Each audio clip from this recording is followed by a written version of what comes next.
Would you like to know the single best exercise for blood pressure and perhaps how to make it even better? This is from research that was carried out at a university in Kent. I think it was Canterbury and Christchurch.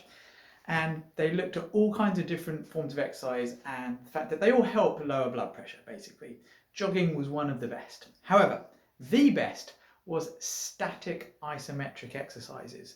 Now, perhaps one of the most famous is the plank, but something that, well, I know I was taught at school was the one that seemed to be singled out. This is why I'm now lowering this down. But the static wall chair, so where my feet are away from the wall. I'm just going to lower this down more, see if you can get it. There we go. So basically my feet are away from the wall, my knees are bent so they're at about 90 degrees and my hips are at 90 degrees and my back is now actually pressed into the wall. My arms are down like this. So, just going to move this back up so you can see what I'm going to do next. So why would this exercise, this just a static isometric exercise, be singled out as the best for lowering blood pressure?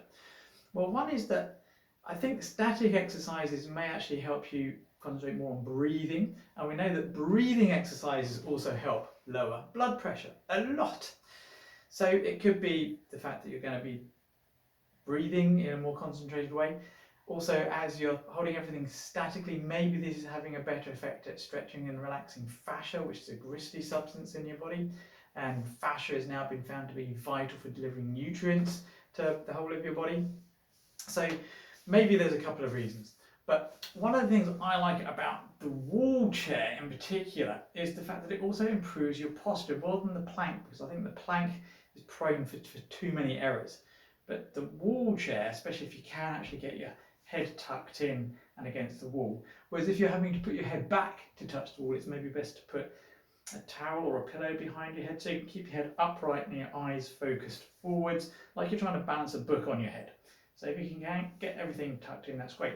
Now, the other thing to do is for people to turn their hands out and against the wall, because most people are like this the whole time.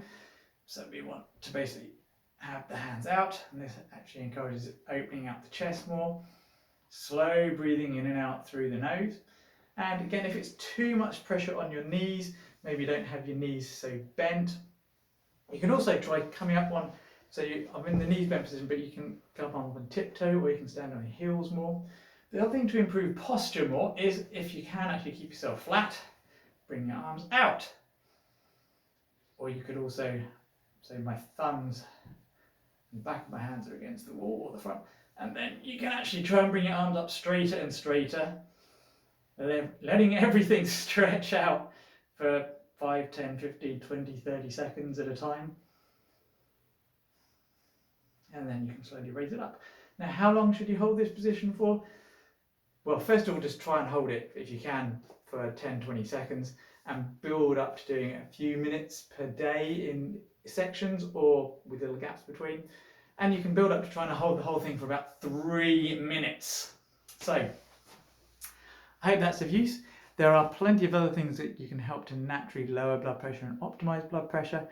Reach out at beatbloodpressure.com or one of the other links around the video, whether this is on YouTube or Facebook or wherever, and just reach out and ask questions. Be well.